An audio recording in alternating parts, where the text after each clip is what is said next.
Mike, can you give us just a little bit of background on the tremendous achievement of the club making the playoffs 3 years in a row? Sure. Thanks, Matt. We talk a lot internally as a group about our goal being really trying to sustain success.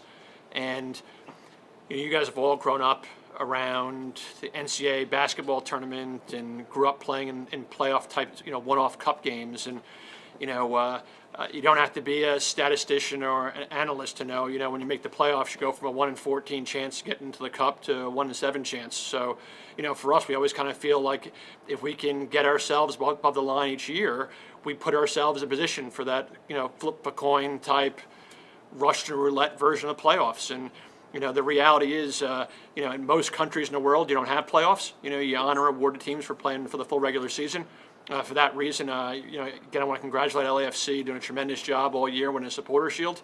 The reality is that, no matter what happens, during the course of your full season, the reality is you're probably measured more over a 2 or 3 week period. And I mentioned a flip of the coin. I mean, the reality is that, whether it's one call, look, we had an errant handball not called in the Philadelphia game, last year in the playoffs, that potentially could have been a penalty kick for us in the first half.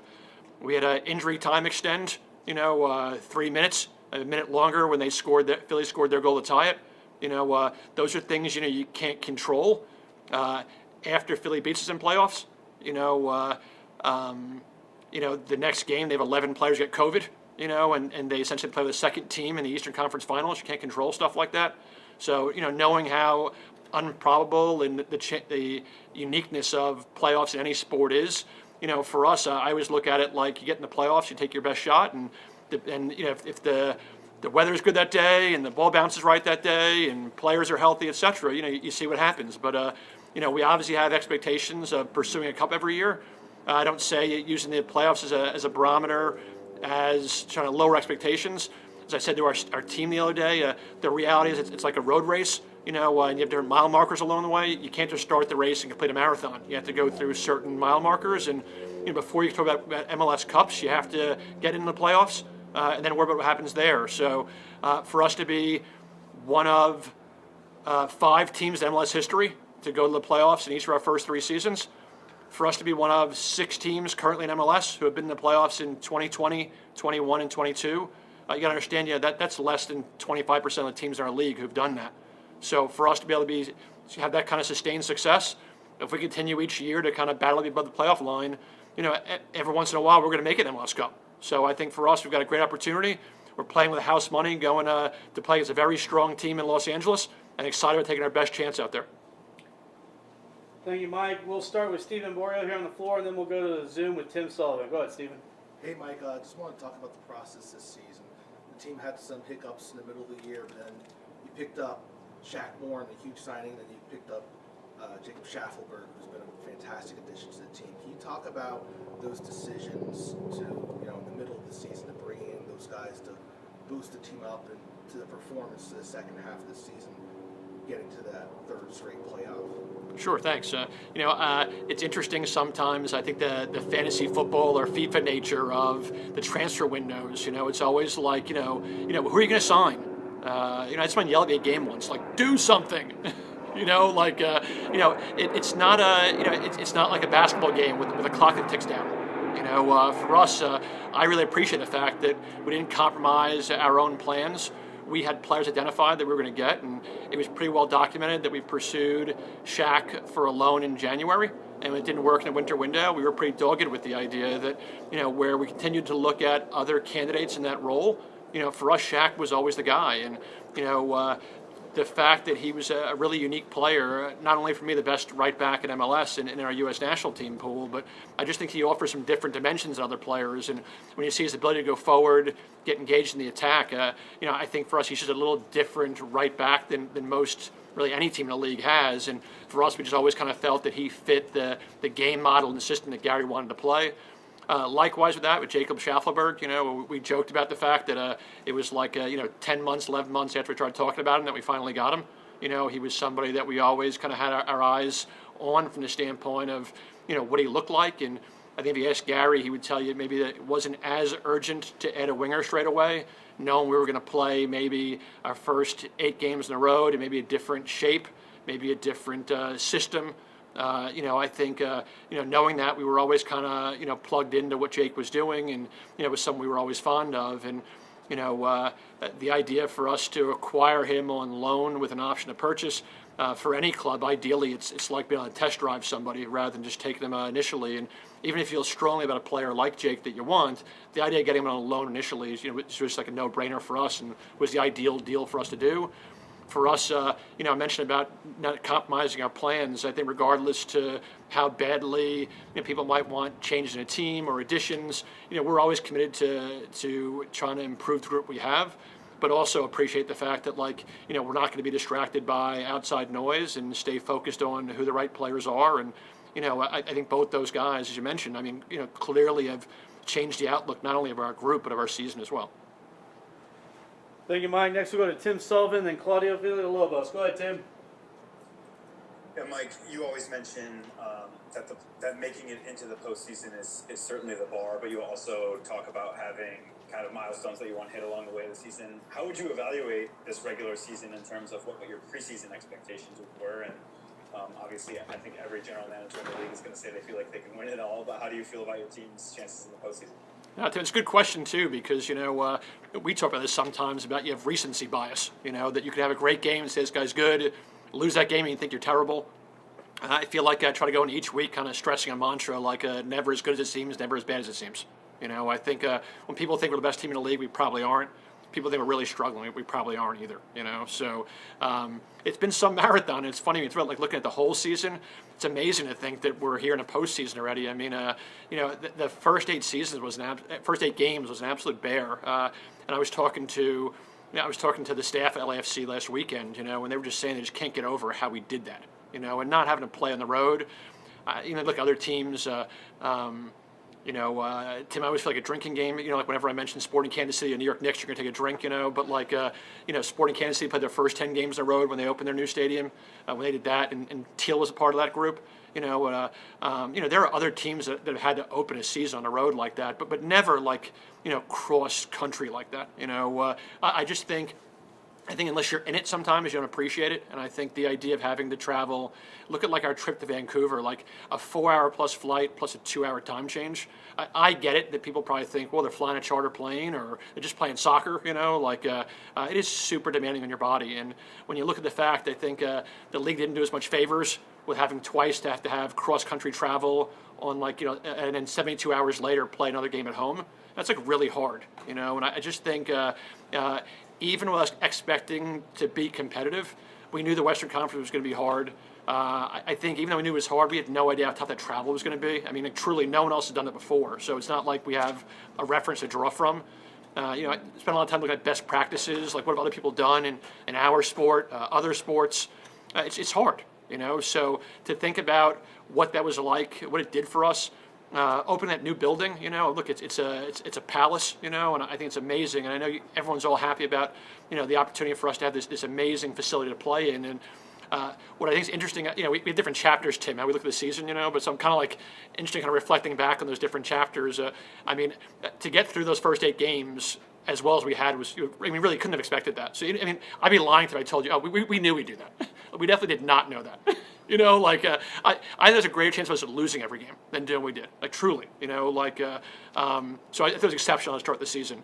The challenges at home, when I look back on it, I think sort of other guys around the league, and as you probably can imagine, we have to all talk to each other, the other general managers or chief soccer officers. Unless we're playing each other, we're all working together on deals or other things together. And I think the biggest difference this year at home to the 2 seasons prior, I think the lack of respect we got from opposing teams the first 2 years, teams just came out and said they could do whatever they wanted against us, and I think we're really surprised when we would, hit them on the break or things we did. This year, every team we played against at home for the most part, except for a couple teams, maybe LAfC, LA Galaxy, Seattle, they all set in against us. They all kind of said, look, we're not going to let these guys catch us on a break. I had at least one coach from another team after they had beaten us said to me, look, we went into this game saying that we were not going to let Mukhtar Sapong beat us. We were going to let you guys in the back have the ball. We didn't care for the 0-0 draw. We're going to let you guys beat us. So I just think, teams gave us more respect this year, which was very different in years past. And the other thing, too, I think, in all due respect to Nissan Stadium, you look at MLS 1.0 and everyone played in NFL venues, it just wasn't special. You know, and now when teams come in, they're out in the field. You see the visiting teams when they walk the field, they're taking photos of their phones and they're posing for pictures. And you know, played Colorado earlier this year, and Diego Rubio, I'd worked with him in Kansas City, and he came over to me and just couldn't get over like how nice our stadium was. So we went from like people like not being impressed or underwhelmed at Nissan to now getting everyone's best shot because they want a chance to play in front of a big crowd in this new venue. And I think it made it hard at home, you know. And I do think as the season went on, and for sure the additions of guys like Shaq and Jacob have helped us. But I think we were able to kind of grab the grips a little bit more at home. And as I say that, obviously we had a major hurdle against Houston when we played against them, and we'd love to finish the season better than we had, you know, at least from that standpoint. But you know, for us to finish the regular season with a career high in wins for a season, for us to kind of return to who we were as maybe the league's best defense on the road, you know, I'm really proud of that. I'm kind of proud of how he finished when you see how long the year was, not just like literally, but like, you know, even figuratively, all those road games to start the season. Really proud of how our group did, and you know, to finish joint fourth, you know, in a conference as tough as the Western Conference, you know, I really feel like it was an excellent season for us. Thank you, Mike. We'll wrap up today's session with Claudio Villalobos. Go ahead, Claudio. Mike, sort of a follow-up on both questions. When you look at the type of work that you guys have done, you and your office, in terms of bringing players to the team, I might say, I wouldn't say that it's very, very successful from my point of view. But when you look at a guy like Kenny Mutter, I mean, perhaps you might have seen at the time players with a higher name around the league, around anywhere that you might have thought about it and bring it in, and then you decided to go to Kenny. What does it feel inside for you, the fact that you made that decision to bring a guy like Kenny after all he's accomplished, especially with the Golden Boot already, on the verge to become the most valuable player in the league? And also a second thought on perhaps on Tim's question, the fact that Nashville has never lost yet a game, the playoff in 3 years in the regular time. What does it tell you about the opportunity the team has in LA this coming Saturday? Well, Claudio, thanks. And, you know, I'd say maybe kind of similar to the question Tim posed. I mean, I think it'd be easy to just say you expected all those things, you know, but I'd be lying if I told you like that we thought Hani was going to be a Golden Boot winner and MVP like in season 3. You know, I think most of you in a call probably at the end of season 1 were thinking, you know, that Hani was a bust. You know, so I think to think of where he is, I think you know, we're all really proud of what he's accomplished. For me, I think it's very affirming. You know, when you look at not only that we made him our first DP, but what we paid for him in relation to what DPs go for around the league. I mean, it's an accomplishment for our entire club, and a lot of people go into making a decision like that. I can tell you that I'm only one person involved of a larger group being involved in something like that. So I think if we had to praise everyone involved, we'd be here a long time. But you know, for us, you mentioned about around the league. I think MLS 1.0, and you see it, some clubs still do that, the idea of trying to sign these players who made their names somewhere else and they're in their twilight of their career and coming to MLS, it's just not part of like who we are as an organization. And that's not just me or Gary, but that's also, it's Ian, that's our ownership group with John Ingram. We just don't believe in doing that. You know, I think for us, we've had a great success with finding players who kind of carry the ethos of, I think, our city in some ways also, trying to prove ourselves. And I think Hani's a great example of somebody who maybe now is a star in our league and, you know, is obviously doing really well financially for himself also. But he came to our league with a chip on his shoulder and something to prove. And, you know, I think about the group of guys we have, and I think, you know, our rosters are littered with guys like that, you know, who came here trying to prove themselves. And I think take pride in knocking the likes of some of these other groups of teams with star-studded players who are 30-somethings off their perch. And for me, I think, you know, we've taken great pride in doing that. We've made in a very short time, in our first 3 years, we've made a history of doing that. And we're looking forward to the opportunity to another shot doing it against a very strong LA Galaxy team over the weekend. And, Claudia, you had 2 questions. The second part was? The fact that Nashville has not lost yet on a playoff game after 90 minutes, even if those games have been away. Yeah, look, we're really proud of the fact that, as mentioned before, like since 2020, no team in our league has a better goals against average on the road. No team in the league has more shutouts on the road. I would think when you look at the core we have in our team, you know, we've had 9 players who've been a part of our key core, each of 20, 21, and 22. My guess is that most teams would not want to face that group coached by Gary on the road. You know, and I don't really care who you are. You know, the fact that we lost the eventual MLS Cup champions in overtime in 2020, the fact that, to me, I think we lost to the best team in the East last year in penalties, albeit in a strange set of circumstances. I think this group's shown and demonstrated that they can take anybody on. And to me, the bigger the stage, when the lights shine the brightest, the better this team plays. I love the fact that against a star-studded team in 20, we knocked Toronto off. That last year, a team that, known in the league has spent more in MLS history than Atlanta. We had beaten them away. The fact that we're coming off a victory against the league's best team in LAFC. And the fact that each of those games were on the road. I just think we're probably a team that, you mentioned about 4-9 playing with house money, we're probably a team on paper that most teams do not want to play against in playoffs. And that's why I like it.